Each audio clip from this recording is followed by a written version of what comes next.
আসসালামু আলাইকুম। আমি তাহেবা, সিক্রেট ভ্লগার তাহেবা চ্যানেলে আরেকটি নতুন দিনে নতুন ভ্লগ নিয়ে তোমাদের সামনে হাজির হয়েছি। আশা করছি আমার আজকের দিনের এই ভিডিওটা তোমাদের একটু হলেও ভালো লাগবে, তাই ভিডিওটা স্কিপ না করে পুরো ভিডিওটা দেখার অনুরোধ রইল। তো সকাল সকাল 1 কাপ এনার্জি ড্রিঙ্কস নিয়ে বসে পড়েছি। আর আজ থেকে না আমি একটা হেলদি লাইফস্টাইল মেনটেন করতে চলেছি আজ থেকে। তো বিগত 1-1.5 মাস আমি এখন চা পা কিছু খাবই না। তো তোমাদের সাথে সেটা শেয়ার করব। আর আমার যেহেতু থাইরয়েডের প্রবলেম আছে, তো তার জন্যই কিন্তু আমি এই ডিসিশানটা বেছে নিয়েছি। কারণ জানোই তো তোমরা, আমি চা ছাড়া থাকতেই পারি না। চাটা বলতে গেলে আমার একটা নেশা হয়ে গেছে। আর সেই চা ছাড়া আমি 1-1.5 মাস এখন কিন্তু ডায়েট কন্ট্রোল করব একটুখানি। তো তারপরে কিন্তু এনার্জি ড্রিঙ্কসটা কমপ্লিট করে কালকে রাত্রিবেলায় না আমরা গিয়েছিলাম মেলা। তো পান্ডুয়ার মেলা দেখতে গিয়েছিলাম। আর কি কিনেছি এটা তোমরা প্লিজ আমাকে কেউ কমেন্ট করে জানিও, মানে জিজ্ঞাসা করো না, কারণ আমি কি কিনেছি আমি নিজেও জানি না। আর তার মধ্যে কিন্তু এই দুটো বোতল আমি কিনেছিলাম, যেটা তেল রাখার জন্য, একটাতে সাদা তেল আর একটাতে সর্ষের তেল রাখবো বলে। তো সকালবেলা না দিদিরা বাড়ি ছিল, মানে দিদিরা এসেছিলো আগের দিনকে। তো দিদিদের সাথেই মেলাটা দেখতে গিয়েছিলাম। আর দিদিরা বাড়ি চলে গেছে। তারপরে ঘরের অনেক কাজ ছিল, সেগুলো না তোমাদের সাথে আর শেয়ার করা হয়নি, টুকটাকভাবে শেয়ার করেছি। তো ভিডিওটা দেখতে থাকো, আশা করছি তোমাদের ভালো লাগবে। আর সবার প্রথমে জানিয়ে দিই, আমার ভিডিও দেখতে দেখতে যদি তোমাদের কোনো পার্ট বা অংশ ভালো লেগে যায় তাহলে কিন্তু একটা লাইক করতে ভুলো না, কারণ তোমাদের একটা লাইক কিন্তু আমাকে পরবর্তীকালে আরও মোটিভেট করে নিজেকে ভিডিও বানানোর জন্য। আর তোমরা যারা আমার চ্যানেলে নতুন, চাইলে কিন্তু চ্যানেলটা সাবস্ক্রাইব করে আমার পাশেই থেকে যেতে পারো। আর আমরা কিন্তু কম বেশি সবাই জানি, বাড়িতে যদি কোনো আত্মীয় আসে তাহলে কিন্তু কাজের চাপটা একটু বেড়েই যায়। তো কাল থেকে ভিডিও শেয়ার করা হয়নি। আর মেলা দেখার ভিডিওগুলো তোমরা যদি দেখতে চাও তাহলে কিন্তু কমেন্ট করে জানাও, ছোটো ছোটো ক্লিপ আছে অন্য কোনো ভিডিওর সাথে কিন্তু জুড়ে তোমাদের সাথে শেয়ার করে নেব। আর এই যে দেখো, দিদিরা সকালবেলা বাড়ি চলে যাওয়ার পর মাও কিন্তু রান্না বসিয়ে দিয়েছিল। আর মা টুকটাক রান্না করে কিন্তু মানে স্কুলে চলে গেছে। আর আমি এখন করে নিচ্ছি একটুখানি টমেটোর চাটনি, কারণ জানো তো আজকে না এমনি শাক সবজি তারপরে এটা সেটা রান্না হয়েছিল, তার জন্য ভাবলাম একটু চাটনি করি, তাহলে কিন্তু খেতেও ভালো লাগবে দুপুরবেলাটায়। আর এইবারে না অনেক মানে খুব কমই চাটনি খাওয়া হয়েছে, নাহলে প্রত্যেক বছর শীতের সময় বেশ প্রায় দিনই কিন্তু আমাদের চাটনি হয়ে থাকতো।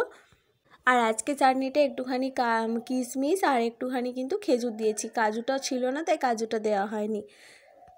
আজকের চাটনিটাতে না আমি চিনি ব্যবহার করিনি, কারণ জানি তো চিনি আমাদের শরীরের পক্ষে কতটা খারাপ, তাই না এখন থেকে চিনিটা তো অ্যাভয়েড করেই চলবো। তাই আজকে একটু চাটনির মধ্যে দিয়েছি খেজুরের গুড়।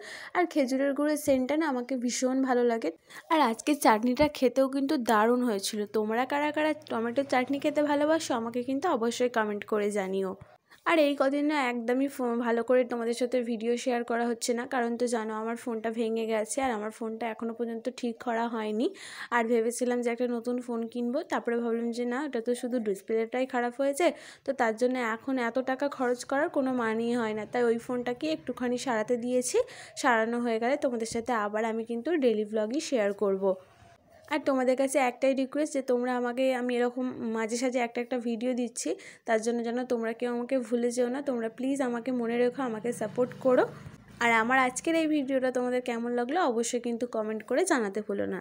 তো দেখো এদিকে আমার টমেটো চাটনিটা কিন্তু হয়ে গেছে। চলো কি কি রান্না হয়েছে তোমাদের সাথে শেয়ার করে নিই। আজকে হয়েছে ডাল, তার সাথে শিম আলু বেগুন আর শুটকি দিয়ে একটা চচ্চড়ি, আর হয়েছে বেতে শাক ভাজা, তার সাথে হয়েছে আলু ভর্তা, টমেটো চাটনি, আর কালকের দিনকার ছিল একটুখানি পেঁয়াজকলি আলু ভাজা। তো সমস্ত কিছু রান্নাবান্না গুছিয়ে রেখে আমি এখন চলে এসেছি থালা বাসনগুলো গোছাতে। তো সকাল থেকে অনেক থালা বাসন ছিল, কারণ দিদিরা সকালবেলায় চা ফা খেয়ে গিয়েছিলো, তারপরে কিন্তু আমাদের রান্নাবান্নার সমস্ত থালা বাসন কিন্তু অনেকটা হয়ে গিয়েছিল। তো এখনই কী করেছি, থালা বাসনগুলো মেজে নিচ্ছি। তো থালা বাসনগুলো মেজে তারপরে আর সেরকম কোনো কাজ করিনি, স্নান টান করে কিন্তু খাওয়া দাওয়া করে একটুখানি ঘুমাচ্ছিলাম। আর আজকে না দুপুরবেলা ঘুমিয়েছি, একদম প্রায় সন্ধে হয়েছে তখন কিন্তু ঘুম থেকে উঠেছি। আর আজকে ভেবেছিলাম না তোমাদের সাথে একটা জিনিস শেয়ার করব, কারণ আমার দিদি না আমার জন্য একটা গাছ এনেছে, সেই গাছটা কি আবার অন্য একটা টবের মধ্যে বসাবো, সেটাই ভাবলাম তোমাদের সাথে শেয়ার করব। আর এটা না একটা স্ট্রবেরি গাছ, কারণ আমি না আগের বছর স্ট্রবেরি গাছ বসিয়েছিলাম, আমার অনেক স্ট্রবেরি গাছ হয়েছিল, সেখান থেকে দিদিকে আমি দিয়েছিলাম, অনেক সবাইকে দিয়েছিলাম, কিন্তু আমার কাছে শেষ পর্যন্ত একটা গাছও টেকেনি। তারপরে দিদিকে যেই গাছটা দিয়েছিলাম সেই গাছটা না দিদির কাছে এবারে হয়েছে, ওর কাছে একটা আছে, আমাকে কিন্তু একটা আবার ও নিয়ে এসেছে আমার জন্য। তো সেটাকে এখন ঠিক করবো। আর দেখো প্রায় সন্ধে হতে চললো, তাই ভাবলাম তোমাদের সাথে চলো একটু মায়ের ছাদ বাগানে গাছগুলো একটু শেয়ার করে দিই। আর এই যে দেখতে পাচ্ছ এই টমেটো গাছটায় কতটা টমেটো হয়েছে, আর ওইদিকে ছাদে যে টমেটো গাছটা আছে তার থেকেও কিন্তু বেশি টমেটো হয়েছে। আর এইখানটাতে না একটা পাকা টমেটো ছিল, আমার দিদির মেয়ে এসে মানে বোনঝি এসে না ওর খেয়ে নিয়েছে। আর ও পাকা টমেটো খেতে মানে কাঁচাই খেতে খুব ভালোবাসে। আর টমেটোগুলো দেখো এখন কিন্তু পাকতেও শুরু করে দিয়েছে। আর এদিকে দেখো ফুলকপিগুলো বেশ বড় বড় হয়ে গেছে, বেশি দিন যাবে না কিন্তু, তারপরেই আবার এগুলোকে তুলে ফেলবো। আর এগুলো যখন কাটবো অবশ্যই তোমাদের সাথে শেয়ার করবো। আর এই দেখো মায়ের ছাদ বাগানে বেগুন গাছ বসাবে না এটা কখনোই হতে পারে না, কারণ মা ছাদ বাগান শুরু করেছিল শুধুমাত্র বেগুন গাছ দিয়ে।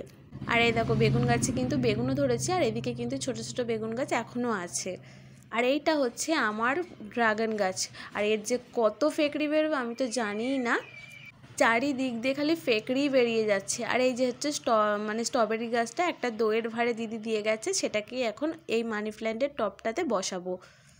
আর এই যে দেখছো মায়ের ফুল বাগান মানে ছাদ বাগানের ফুলগুলো কত সুন্দর সুন্দর কিউট কিউট, আর এই ফুলের না অনেকগুলো কালার আছে, বেশ ভালো লাগে আমাকে। তো চলো অনেক ঘোরাঘুরি হয়েছে, ছাদ বাগানটা তোমাদের সাথে শেয়ার করে নিয়েছি, এবার চলো ছাদটা একটু ঝাঁট দিয়ে দিই, কারণ অনেক দিন ধরে ভাবছি ছাদটা ঝাঁট দেবো, পাতা পড়ে অনেকটাই নোংরা হয়ে গেছে। আর আমি না আগে এরকম ভিডিও করতে ভীষণই লজ্জা পেতাম, কিন্তু এখন আর লজ্জাটা না আস্তে আস্তে কেটে গেছে। খালি ভাবতাম যে কেউ আমাকে দেখছে নাকি, কে কোথা থেকে আমাকে ভিডিও করতে দেখে ফেলবে। লোকে তো আর জানে না যে এরকমভাবে ভিডিও করা যায় বা ইউটিউবে ছাড়া যায়। লোকে ভাবে এরকম ঝাঁট দিচ্ছে আবার ভিডিও করছে, তো তার জন্য একটু লজ্জা লাগতো, কিন্তু এখন আর লজ্জা লাগে না। তোমাদের যদি আমার মায়ের ছাদ বাগানটা ভালো লেগে যায় তাহলে কিন্তু আমার মায়ের জন্য একটা লাইক করতেও ভুলো না।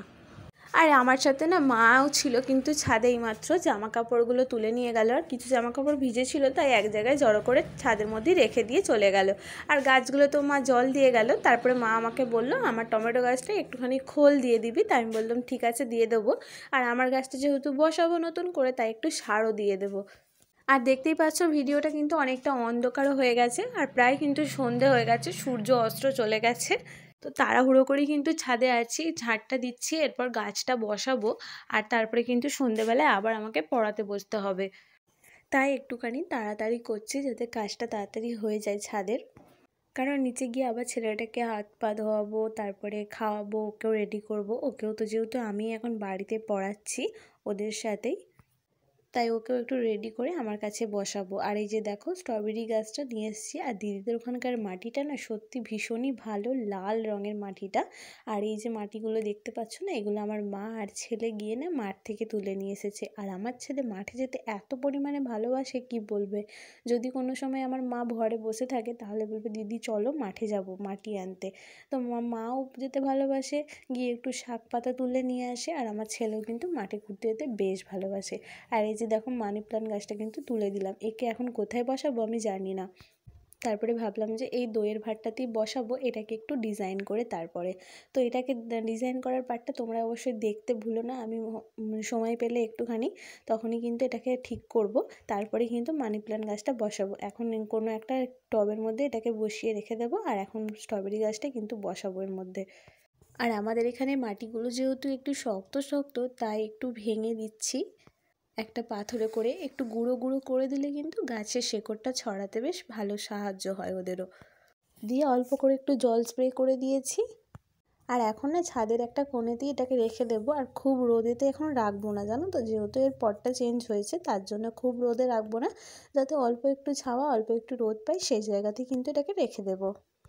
আর কার কার বাড়িতে স্ট্রবেরি গাছ আছে আমাকে কিন্তু কমেন্ট করে জানিও, আর কাদের এবছর স্ট্রবেরি হয়েছে সেটাও কিন্তু জানাতে ভুলো না।